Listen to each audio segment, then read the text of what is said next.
కేదార్నాథుడి దర్శనం కోసం ఎదురు చూస్తున్న భక్తులకు శుభవార్త అందింది. కేదార్నాథ్ ఆలయాన్ని ఏప్రిల్ 22న తెరవనున్నారు. కేదార్నాథ్ ఆలయ కమిటీ తాజాగా ఈ కీలక నిర్ణయం వెల్లడించింది. కాగా శీతాకాలం మంచు కారణంగా ఆలయాన్ని ఇటీవల మూసివేశారు.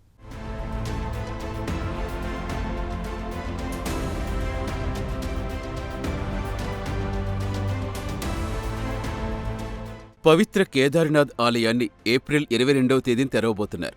ఆలయ కమిటీ ఈ విషయం వెల్లడించింది. ఉఖీమఠ్లో జరిగిన మహాశివరాత్రి వేడుకల్లో భాగంగా ఆలయాన్ని ఏప్రిల్ 22న తెరవాలనే నిర్ణయం కమిటీ తీసుకుంది. అర్చకులు శాస్త్రోక్తంగా చర్చించి గ్రహగతులు లెక్కించి ఈ శుభముహూర్తం ఖరారు చేశారు. దీంతో 6 నెలల విరామం తర్వాత భక్తులు జ్యోతిర్లింగ దర్శనం చేసుకునే అవకాశం దొరకబోతోంది.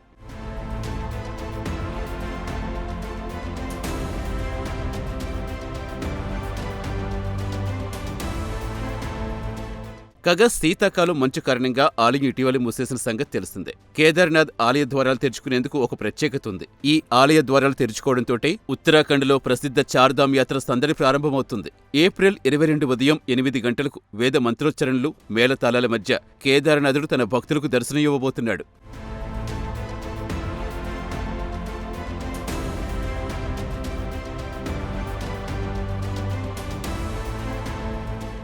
కాగా అక్షయతృతీయ పర్వదినం పురస్కరించుకుని అదే సమయంలో గంగోత్రి, యమునోత్రి ధామాల ద్వారాలు కూడా తెరుచుకోనున్నాయి. దీంతో భక్తుల రద్దీ ఎక్కువగా ఉండే అవకాశం ఉంది. ఈ నేపథ్యంలో యాత్రికులకు సౌకర్యాలు కల్పించడంపై ప్రభుత్వాలు దృష్టి పెట్టాయి. ఆన్లైన్ రిజిస్ట్రేషన్లు, రవాణా వస్తువులపై ప్రభుత్వం త్వరలో మార్గదర్శకాలు వెల్లడించే అవకాశం ఉంది.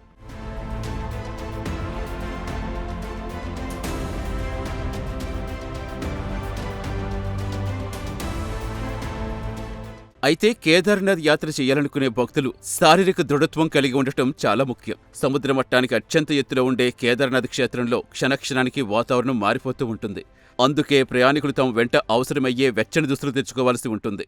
అలాగే అత్యవసరమైన మందులు కూడా వెంట తీసుకెళ్లాలి.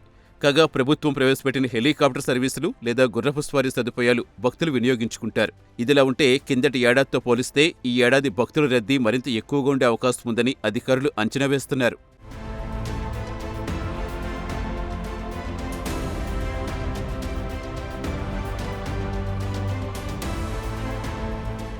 కాగా ఈ ఏడాది కేదార్నాథ్ యాత్రకు వెళ్లే భక్తులు ఇప్పటి నుంచే తమ ఆరోగ్య పరిస్థితి మెరుగుపరుచుకోవాలని కోరుతున్నారు. కేదార్నాథ్ పవిత్ర భూమిని సందర్శించాలనేది ప్రతి హిందువు జీవితకాల కోరికగా ఉంటుంది. కాగా ఆలయ ద్వారాలు తెరిచిన సమయం నుంచి ఈ ప్రాంతం భక్తుల సందడితో కలకల్లాడుతూ ఉంటుంది.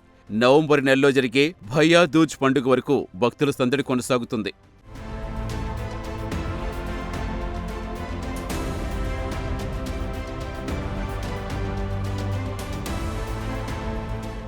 కేదార్నాథ్ ఆలయానికి అనేక ప్రత్యేకతలున్నాయి. ఈ జ్యోతిర్లింగం సముద్ర మట్టానికి 3584 మీటర్ల ఎత్తులో ఉంటుంది. కేదార్నాథ్ ఆలయ ప్రస్తావన స్కాంద పురాణంలో ఉందని పండితులు చెబుతారు. వాస్తవానికి ఈ ఆలయం 3 పర్వతాల మధ్యనుంటుంది. ఆలయం చుట్టూ మందాకిని నది ప్రవహిస్తూ ఉంటుంది. ఇదిలా ఉంటే కేదార్నాథ్ ఆలయాన్ని ఆదిశంకరుల వారు నిర్మించారని పెద్దలు చెబుతారు. ఇక్కడి శివలింగం రాయి రూపంలో కనిపించడం ఒక విశేషం.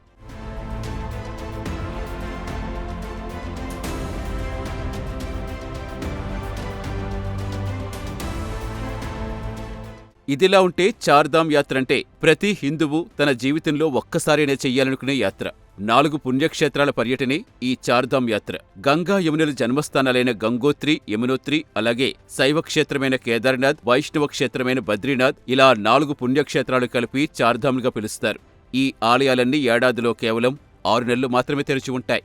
మిగతా 6 నెలలు మంచుతో కప్పి ఉంటాయి. ఈ చార్ధామ్ యాత్ర భక్తులకు ఒక అలౌకికమైన ఆనందమిస్తుంది. ఏది ఏమైనా భక్తులకు శుభవార్త చెప్పింది కేదార్నాథ్ ఆలయ కమిటీ.